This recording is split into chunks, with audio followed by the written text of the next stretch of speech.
جب والی مصر صلاح الدین ایوبی کو سلطان ملک سہلے کے انتقال کی خبر پہنچی تو کچھ دیر کے لیے اسے یقین ہی نہیں آیا کہ ایک 22 سالہ صحت مند نوجوان دفعاتاً موت کے منہ میں کس طرح پہنچ سکتا ہے، جبکہ اسے قتل بھی نہ کیا گیا ہو اور وہ کسی حادثے کا شکار بھی نہ ہوا ہو۔ برسوں دور رہنے کی وجہ سے صلاح الدین ایوبی اس راز سے بے خبر تھا کہ سلطان ملک سہلے کو آنتوں کی ایک خوفناک بیماری لاحق ہے۔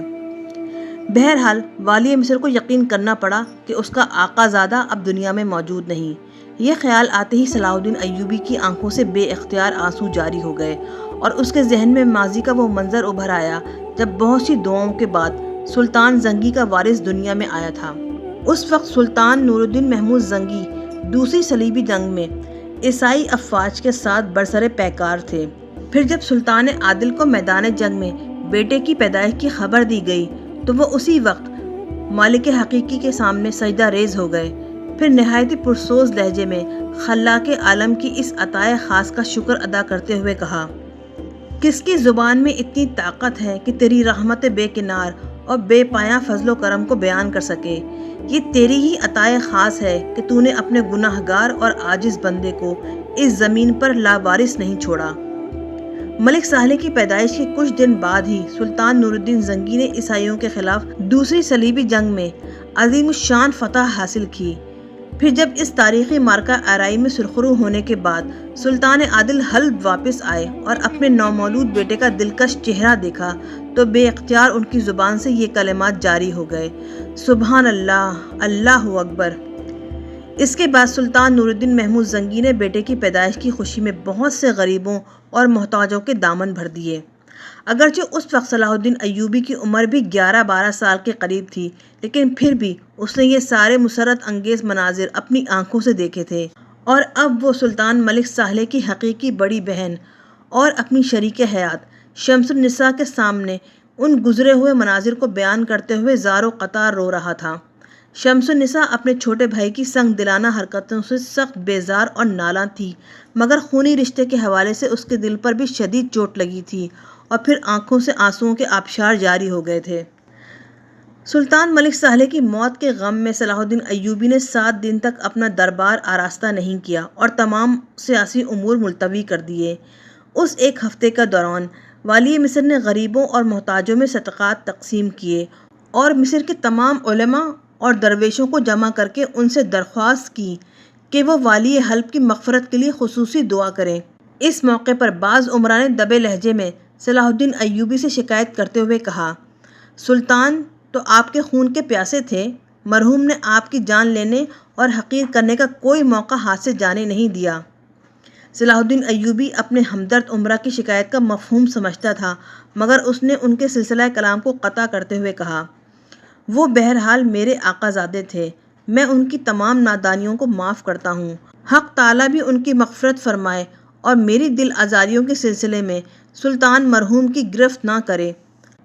تم لوگ بھی ماضی کی ان اذیت ناک یادوں پر خاک ڈال دو۔ ہمارے پاس پیچھے مڑ کر دیکھنے کے لیے ایک لمحہ بھی نہیں ہے۔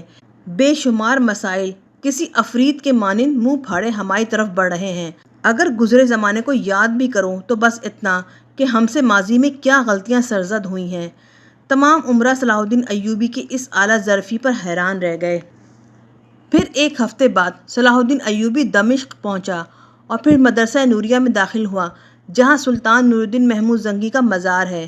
اس وقت صلاح الدین ایوبی کا بھانجا فرخ شاہ بھی والی مصر کے ہمراہ تھا، جو ماموں کے آنے کی خبر سن کر شام سے دمشق پہنچا تھا۔ فرخ شاہ کا بیان ہے، جب صلاح الدین ایوبی سلطان نور الدین محمود زنگی کے مزار میں داخل ہوا تو شدت رنج و الم سے اس کا چہرہ دھواں ہو رہا تھا۔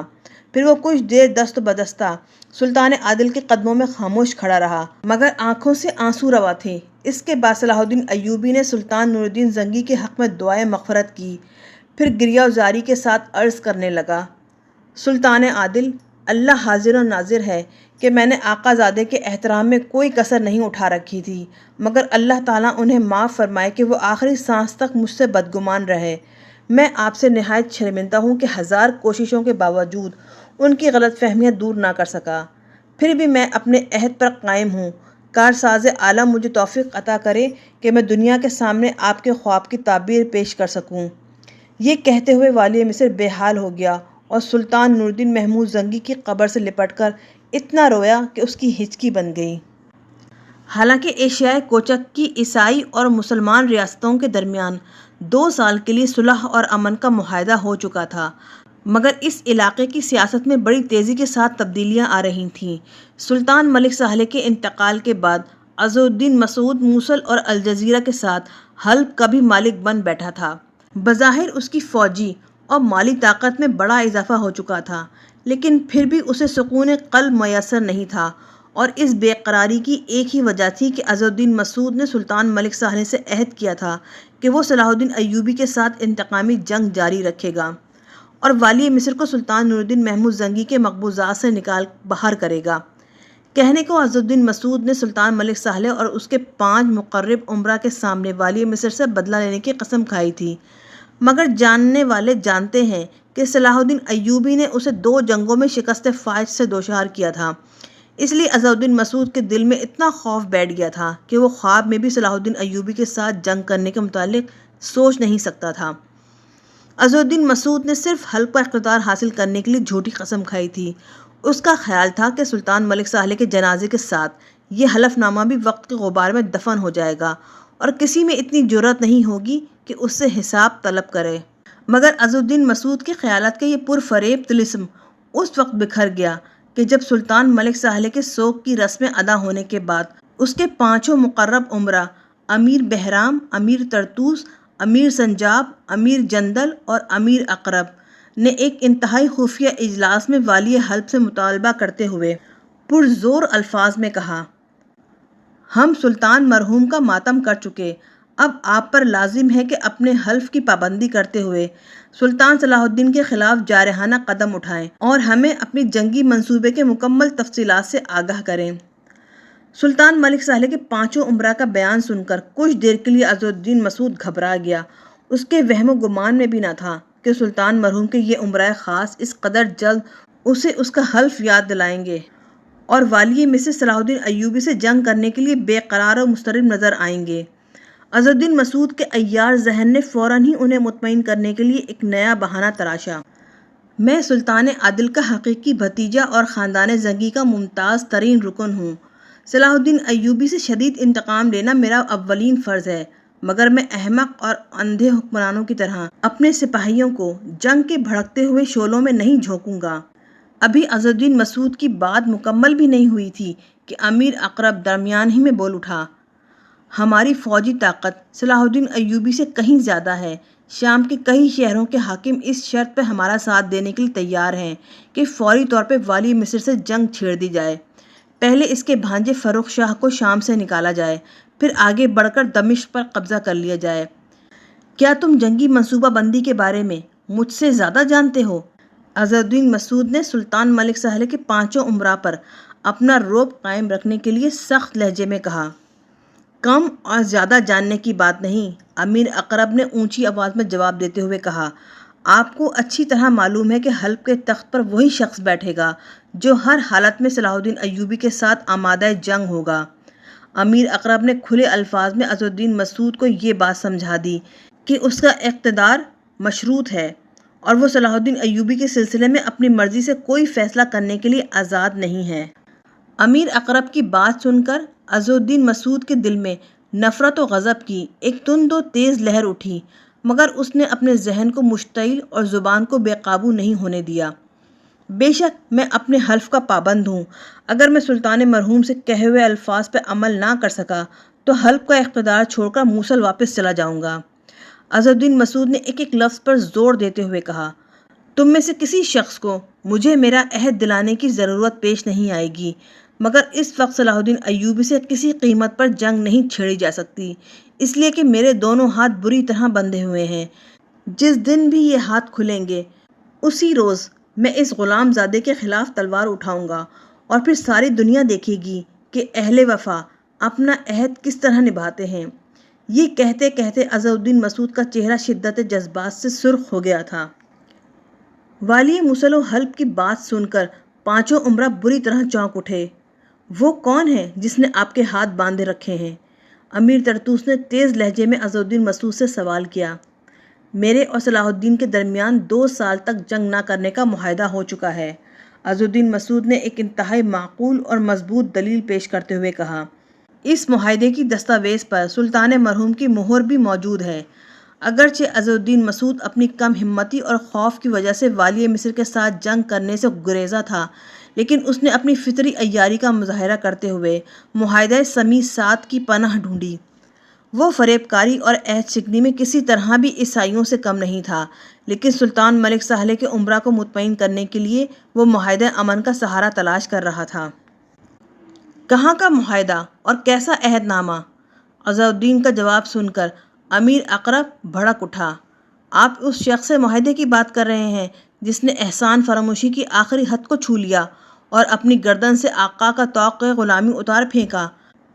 ہمارے نزدیک ایسے نمک حرام انسان سے کیے جانے والے معاہدے کی کوئی حیثیت نہیں۔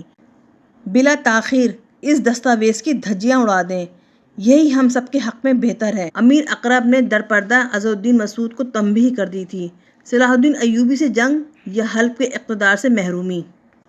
امیر اقرب کی زبان سے معاہدہ امن کی دھجیاں اڑانے کی بات سن کر عز الدین مسعود دل ہی دل میں لرز اٹھا۔ تقریباً 1 سال پہلے صلیبی فدائین فرینکس کے دباؤ میں آ کر شاہ یروشلم ریمنڈ نے صلاح نامے کے ٹکڑے کر کے مصر بھیج دیے تھے، جس کے نتیجے میں صلاح الدین ایوبی نے عیسائیوں کی ساحلی علاقہ طرطوسہ پہ قبضہ کر لیا تھا اور پھر معاہدہ سمیع 7 عمل میں آیا تھا۔ آج عز الدین مسعود کو بھی ریمنڈ جیسی صورتحال کا سامنا کرنا پڑ رہا تھا اور سلطان ملک سالح کے 5 امراء اس کے لیے فرینکس بن گئے تھے۔ عز الدین مسعود نے بڑی شاطرانہ چالیں چلیں، الفاظ کے بڑے جال بچھائے، مگر وہ 5 امراء کسی طرح بھی اس کی پیچیدہ اور پرفریب باتوں میں نہیں آئے۔ آخر اس نے اس سنگین صورتحال کو ٹالنے کے لیے اقرار کر لیا کہ وہ معاہدہ سمیع 7 ختم کرنے کے لیے تیار ہے۔ اس کے ساتھ ہی عز الدین مسعود نے امیر اقرب کو مخاطب کرتے ہوئے کہا، یہ جنگ تمہاری نگرانی میں ایک جامع منصوبہ بندی کے ساتھ لڑی جائے گی۔ تم فوری طور پر شام کے ان حاکموں کو طلب کر لو جو اس جنگ میں شریک ہونے کے خواہش مند ہیں۔ مگر کیا؟ امیر اقرب نے کسی قدر تعجب کے ساتھ کہا، میں کسی حاکم کے زبانی وعدوں پر اعتبار نہیں کروں گا۔ عز الدین مسعود نے باروب لہجے میں کہا۔ تمام امراء نے استفہامیہ نظروں سے والی حلب کی طرف دیکھا۔ اعتبار اور بے اعتباری سے آپ کا کیا مفہوم ہے؟ اب کی بار امیر جندل نے مداخلت کی۔ اپنی بات کی مکمل وضاحت کریں۔ امیر اقرب کی طرح امیر جندل کا لہجہ بھی تحکم آمیز تھا۔ ایک بار پھر عز الدین مسعود کے دل میں سلطان ملک سالح کی ان امراء کے خلاف نفرت اور غصے کی تیز لہر اٹھی، مگر اس نے سیاست کے روایتی ضبط و تحمل سے کام لیتے ہوئے کہا، میں نے صلاح الدین ایوبی کے ساتھ پچھلی 2 جنگوں میں صرف اس لیے شکست کھائی تھی کہ عین موقعوں پر یروشلم اور حلب کے فوجوں نے میدان سے راہ فرار اختیار کی تھی اور پھر تنہا مجھے تمام ذلتوں اور مصیبتوں کا سامنا کرنا پڑا تھا۔ میں اس بات سے خائف ہوں کہ کہیں اس بار بھی ماضی کی وہ شرمناک تاریخ نہ دہرائی جائے۔ اس لیے دانش مندی کا تقاضا ہے کہ پہلے اپنے سپاہیوں کی تعداد شمار کی جائے، پھر اسلحے کے ذخائر کا اندازہ کیا جائے اور اس کے بعد اپنی صفیں مکمل طور پر درست کی جائیں، اور سب سے اہم بات یہ کہ اس جنگ کے منصوبے کو انتہائی خفیہ رکھا جائے تاکہ بے خبری کے عالم میں کسی آفت ناگہانی کی طرح دشمن پر یرغمال کی جا سکے۔ ہم بھی نسل در نسل سپاہی ہیں اور خوب جانتے ہیں کہ دشمن کے ساتھ کب اور کیسے جنگ کی جاتی ہے۔ امیر اقرب کے لہجے سے انتہائی غرور جھلک رہا تھا۔ اس نے مبہم الفاظ میں عز الدین مسعود کو ایک ناکارہ سالار ثابت کر دیا تھا۔ اس بار آپ اپنی آنکھوں سے دیکھیں گے کہ میدان جنگ کا نقشہ کیا ہوتا ہے۔ امیر اقرب کی بات سن کر عز الدین مسعود کے ہونٹوں پر گہری مسکراہٹ ابھری۔ آپ سب کے سب نہایت ہوشیار اور تجربہ کار سالار ہیں، اس لیے مجھے یقین ہے کہ اس بار بازی ہمارے ہاتھ رہے گی، مگر پھر بھی شدید احتیاط کی ضرورت ہے۔ یہ کہہ کر عز الدین مسعود اس خفیہ اجلاس سے چلا گیا۔ والی حلب کے جاتے ہی امیر بہرام، امیر طرطوس، امیر سنجاب، امیر جندل اور امیر اقرب نے مسکرا کر ایک دوسرے کو دیکھا۔ اب سیدھے راستے پر آیا۔ یہ کہتے ہوئے امیر بہرام نے ایک زوردار قہقہہ لگایا، اتنی زور سے مت ہنسو امیر بہرام کہ اسے ہم پر شک ہو جائے۔ امیر طرطوس نے اپنے ہونٹوں پر انگلی رکھ کر عز الدین مسعود کا مذاق اڑاتے ہوئے کہا، ہمیں سیاسی چالیں سکھا رہا ہے۔ امیر جنرل کا لہجہ انتہائی نفرت آمیز تھا۔ بساط ہماری ہے، اس لیے چالیں بھی ہم چلیں گے، امیر اقرب نے شدید طنزیہ لہجے میں ایک ایک لفظ پر زور دیتے ہوئے کہا۔ صلاح الدین ایوبی سے جنگ تو ہم بھی نہیں کر سکتے۔ یہ کہتے کہتے امیر اقرب کے ہونٹوں کی مسکراہٹ کچھ اور گہری ہو گئی تھی۔ کچھ دیر کے لیے کمرے کی فضا پر سناٹا چھا گیا۔ چاروں امراء سکتے کے سے عالم میں امیر اقرب کی طرف دیکھ رہے تھے۔ پھر اس سکوت کو امیر طرطوس نے توڑا۔ اگر ہم بھی صلاح الدین ایوبی سے جنگ نہیں کر سکتے تھے تو پھر اس ساری تگ و دو کا کیا مفہوم ہے؟ اگرچہ امیر طرطوس گفتگو کر رہا تھا لیکن پھر بھی سر سے پاؤں تک ایک مجسمہ حیرت بنا ہوا تھا۔ امیر طرطوس کی بات سن کر امیر اقرب نے اپنے چاروں ساتھیوں کی طرف دیکھا، پھر نہایت سرد لہجے میں بولا، ہم نے تمام عمر زنگی خاندان کی خدمت اس لیے نہیں کی کہ صلاح الدین ایوبی یا کسی اور دشمن سے جنگ کریں اور پھر ہمارے جسم اپنے ہی خون میں نہا کر زمین کی خوراک بن جائیں۔ یہ کہہ کر امیر اقرب چند لمحوں کے لیے خاموش ہو گیا اور اٹھ کر کمرے میں ٹہلنے لگا۔ اس کے چاروں ساتھیوں امیر بہرام، امیر طرطوس، امیر سنجاب اور امیر جندل کی حیرت میں مزید اضافہ ہو گیا۔ وہ چاروں اس حقیقت کو اچھی طرح جانتے بھی تھے اور مانتے بھی تھے کہ ذہانت اور تدبر میں امیر اقرب ان سے کہیں زیادہ آگے تھا، اور اسی کی وساطت سے وہ چاروں سلطان ملک ساہل مرحوم کی مقربین میں شامل ہوئے تھے۔ اس اعتبار سے امیر الاقرب امیر الامراء تھا۔ امیر اقرب کچھ دیر تک نہایت صبر و سکون کے ساتھ کمرے میں ٹہلتا رہا، پھر ان چاروں کے قریب آ کر رک گیا، پھر سرگوشی کے انداز میں بولا، تمہیں نہیں معلوم کہ میں نے سلطان مرحوم کو کس کس طرح سمجھایا تھا، تب کہیں جا کر وہ اس وصیت کے لیے آمادہ ہوئے تھے۔ اگر میری تدبیر کارگر نہ ہوتی تو آج تم سب کے سب اظہر الدین مسعود کے سامنے غلاموں کی طرح ہاتھ باندھے کھڑے ہوتے۔ یہ میں ہی ہوں کہ جس نے تمہیں والی حلب کے ساتھ اونچی آواز میں بات کرنے کی ہمت بخشی۔ امیر اقرب کے ایک ایک لفظ سے انتہائی غرور اور نفرت کا رنگ جھلک رہا تھا۔ اس میں کیا شک ہے امیر محترم؟ چاروں امراء نے بیک زبان میں امیر اقرب کی بالادستی کا اعتراف کیا۔ مگر یہ ہمارے سوال کا جواب نہیں ہے، امیر طرطوس نے مؤدبانہ لہجے میں کہا۔ اگر ہم صلاح الدین ایوبی سے جنگ نہیں کر سکتے تو پھر یہ ساری منصوبہ بندی کیا ہے اور اظہر الدین مسعود پر جنگ چھیڑنے کے لیے اتنا دباؤ کیوں ہے؟ اس راز کو جلد از جلد ہم پر فاش کریں، کیونکہ ہمارے دماغ آپ کے فہم و فراست تک نہیں پہنچ سکتے۔ امیر اقرب اپنے معتمد ساتھی کی بات سن کر مسکرایا۔ میں چند ہفتوں میں شام کے حاکموں کو لا کر اظہر الدین مسعود کے سامنے کھڑا کر دوں گا، جو اسے صلاح الدین ایوبی کے ساتھ جنگ کرنے کے لیے پوری شدت کے ساتھ اکسائیں گے۔ پھر والی حلب کے لیے کوئی راہ فرار باقی نہیں رہے گی اور وہ معاہدے سمیع ساتھ چاک کرنے پر مجبور ہو جائے گا۔ نتیجتاً اظہر الدین مسعود اور صلاح الدین ایوبی کے اختلافات اتنے گہرے ہو جائیں گے کہ پھر دنیا کی کوئی طاقت ان اختلافات کو دور نہیں کرا سکے گی۔ ہو سکتا ہے کہ معاہدہ چاک کرنے کی صورت میں والی مصر موصل اور الجزیرہ پہ حملہ کر دے۔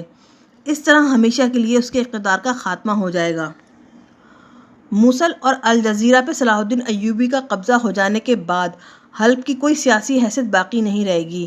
اس طرح تو ہم اور بھی کمزور ہو جائیں گے، پھر صلاح الدین ایوبی کسی دن ہمیں بھی نگل جائے گا۔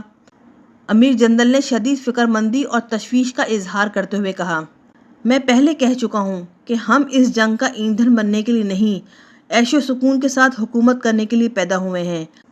امیر اقرب نے انتہائی شگفتہ مسکراہٹ کے ساتھ امیر جندل کے سوال کا جواب دیتے ہوئے کہا، جب موصل اور الجزیرہ پر صلاح الدین ایوبی کا قبضہ ہو جائے گا تو پھر ہم صلاح الدین ایوبی کی حاکمیت کو تسلیم کرتے ہوئے اس کے ساتھ امن کا نیا معاہدہ کر لیں گے۔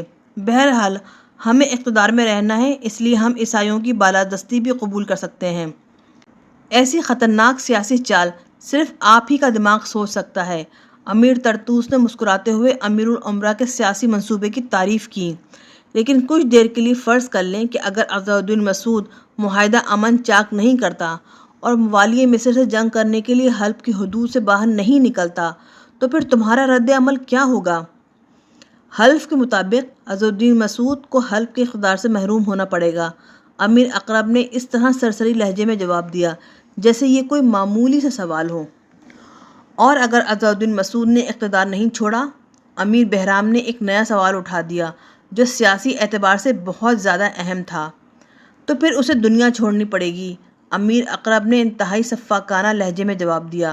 اس کا چہرہ پتھر کی طرح سخت نظر آ رہا تھا۔ معاہدہ سمیع 7 کے دوران ایک اور بڑی سیاسی تبدیلی واقع ہوئی تھی۔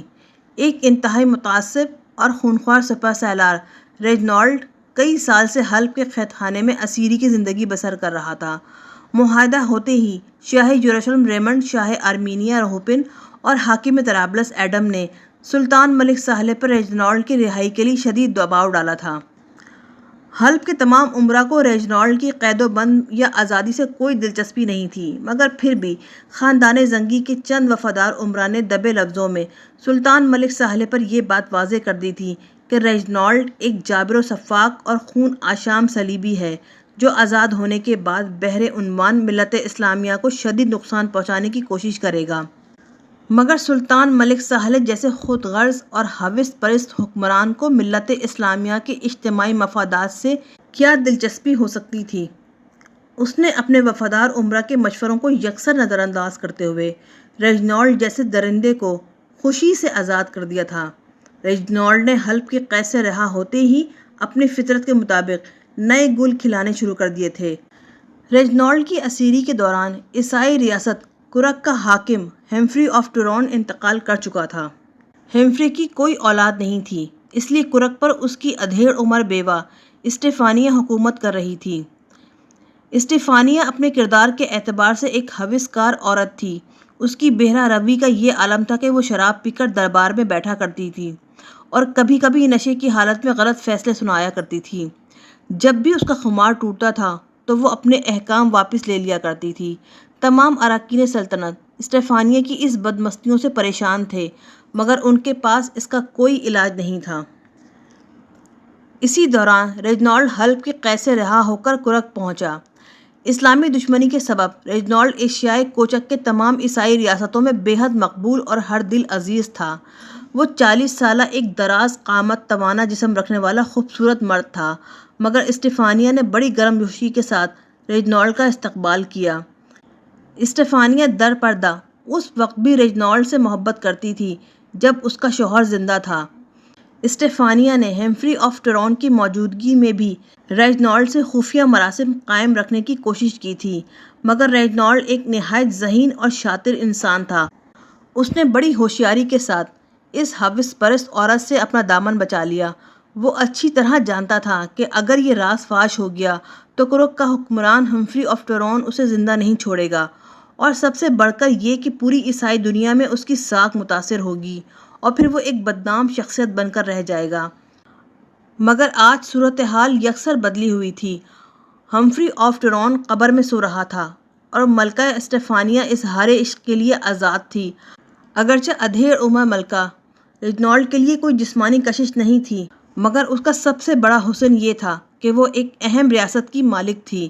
ریجنالڈ نے اپنے خوفناک عزائم کی تکمیل کے لیے فوراً ہی اسٹیفانیہ سے شادی کر لی اور اس طرح وہ بحیرہ مردار ڈیڈ سی کے تمام قلعوں کا مالک بن بیٹھا تھا۔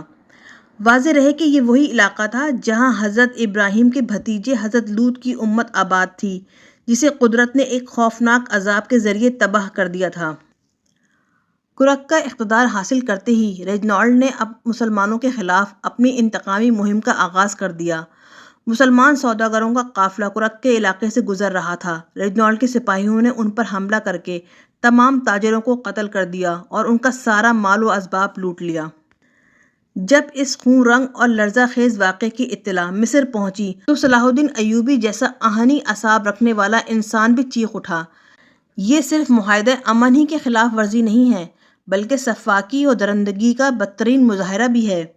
پھر اس نے ایک لمحے کی تاخیر کے بغیر اپنے سفیر کو خط دے کر کرک کی طرف روانہ کیا، جس میں والی مصر نے ریجنالڈ کو مخاطب کرتے ہوئے صاف صاف تحریر کر دیا تھا: ایک مسلمان ہونے کی حیثیت سے میں ان مقتول سوداگروں کا عزیز ہوں، اس لیے تم سے ان مقتولین کا قصاص طلب کرتا ہوں۔ قصاص کی ایک ہی صورت ہوگی کہ تم مسلم تاجروں کا لوٹا ہوا تمام مال مصر پہنچا دو، اور اس کے ساتھ ہی کرک کے علاقے سے اتنے ہی عیسائی تاجر میرے پاس بھیج دو کہ میں انہیں قتل کر کے اسلامی انصاف کے تقاضے پورے کر سکوں۔ اگر مقتول سوداگروں کے وارث مرنے والوں کا خون معاف کر دیں تو میں یقین دلاتا ہوں کہ تمہارے بھیجے ہوئے عیسائی تاجر پوری حفاظت کے ساتھ کرک پہنچا دوں گا۔ اگر میں معاہدہ سمیع 7 کا پابند نہ ہوتا تو اپنے سفیر کو بھیجنے اور قلم اٹھانے کے بجائے خود تلوار اٹھاتا۔ صلاح الدین ایوبی کا خط پڑھ کر ریجنالڈ نے ایک زوردار قہقہ لگایا، جس سے والی مصر کے لیے انتہائی تضحیک و حقارت کا اظہار ہو رہا تھا۔ پھر اس نے چند سطری خط لکھ کر مصری سفیر کے حوالے کیا۔ والی مصر کو معلوم ہونا چاہیے کہ میں معاہدہ سمیع 7 میں شریک نہیں تھا، اور سچ تو یہ ہے کہ میں صلح اور امن پر یقین نہیں رکھتا۔ میری زندگی کا مقصد اپنے دشمنوں کو مٹا دینا ہے یا خود مٹ جانا ہے۔ میرے سپاہیوں نے جن سوداگروں کو قتل کیا ہے، دراصل وہ تاجروں کے بھیس میں کسی مسلمان ریاست کے جاسوس تھے، اور دنیا کا ہر قانون جاسوسوں کو قتل کرنے کی اجازت دیتا ہے۔ جب تمہارے ہاتھ معاہدے کی زنجیر سے آزاد ہو جائیں، پھر قلم کی جگہ شمشیر بھی اٹھا لینا۔ میں بڑی شدت سے اس دن کا انتظار کروں گا۔ کرک کے حاکم ریجنالڈ کا خط پڑھ کر صلاح الدین ایوبی کے چہرے پہ ناگواری کا رنگ ابھر آیا، اور پھر وہ انتہائی تند و تیز لہجے میں بولا، میں نے اپنی زندگی میں اتنا جھوٹا شخص نہیں دیکھا۔ امیر محترم، جھوٹا ہونا تو بہت چھوٹی چیز ہے۔ میں نے کرک کے باشندوں سے ریجنالڈ کے بارے میں جو کچھ سنا ہے، اس اعتبار سے تو وہ میری نظر میں دنیا کا سب سے برا اور لعنت زدہ انسان ہے۔ یہ کہتے وقت مصری سفیر کا چہرہ بھی غصے سے سرخ ہو گیا۔ کیا سنا ہے تم نے ریجنالڈ کے بارے میں؟ صلاح الدین ایوبی نے چونک کر مصری سفیر کی طرف دیکھا۔ معاذ اللہ، معاذ اللہ! یکا یک مصری سفیر کے چہرے پہ وحشت و خوف کے سائے گرجنے لگے۔ امیر محترم، میری ناپاک زبان وہ بات کہنے سے قاصر ہے۔ میں ہزارہ بار اپنے اللہ کی پناہ مانگتا ہوں۔ مصری سفیر کی یہ اضطرابی کیفیت دیکھ کر تمام حاضرین دربار بھی پریشان نظر آنے لگے۔ صلاح الدین ایوبی پہلے ہی ریجنالڈ کا خط پڑھ کر غصے میں بھرا بیٹھا تھا۔ اپنے سفیر کی یہ خوفزدہ حالت دیکھ کر اور بھی برہم ہو گیا۔ جب تک تم بتاؤ گے نہیں تو میں پھر کیسے سمجھوں گا کہ اس کذاب نے کیا کہا ہے؟ صلاح الدین ایوبی کا حکم سن کر مصری سفیر زبان کھولنے پر مجبور ہو گیا۔ میں نے اپنی آنکھوں سے دیکھا ہے کہ کرک کے باشندے اس شیطان ریجنالڈ کو پرستش کی حد تک چاہتے ہیں، اور اس بے پناہ عزت و احترام کی ایک ہی وجہ ہے کہ اس مردود نے خانہ کعبہ اور سرکار دو عالم صلی اللہ علیہ وآلہ وسلم کے روضہ اطہر کو صفحہ ہستی سے مٹانے کی قسم کھائی ہے۔ یہ کہتے کہتے مصری سفیر کے چہرے پہ دنیا بھر کی نفرتوں کا رنگ ابھر آیا تھا۔ یہ سن کر تمام حاضرین دربار جوش و اضطراب میں اپنی نشستوں سے کھڑے ہو گئے، اور پورا دربار انتقام انتقام کے شور سے گونج اٹھا۔ صلاح الدین ایوبی کے چہرے پر بھی ناقابل بیان اذیت و کرب کے سائے لرز رہے تھے۔ اگر ریجنالڈ ابراہا بن گیا ہے تو اسے معلوم ہونا چاہیے کہ اس وقت خانہ کعبہ کی بہت ہی چھوٹے پرندے اللہ کے حکم سے اللہ کے گھر کی حفاظت کرنے آئے تھے۔ آج بھی اللہ ہی اپنے گھر کی حفاظت کرے گا۔ مشتعل ہونے کے بجائے یہ دعا کرو کہ ہم سب مل کر اس لعین کو بے نام و نشان کر دیں۔ ویسے میں اپنے طور پہ یہ قسم کھا چکا ہوں کہ میں اس شاطم رسول صلی اللہ علیہ وآلہ وسلم کو اپنے ہاتھ سے قتل کروں گا۔ اہل دربار پر فرض ہے کہ وہ مجھے روزانہ میری قسم یاد دلاتے رہیں۔ اس علاقے کی سیاست میں دوسری بڑی تبدیلی یہ آئی کہ والی حلب عز الدین مسعود نے بڑی صفائی اور خوبصورتی کے ساتھ سلطان ملک سالح کے 5 امراء سے پیچھے چھڑا لیا۔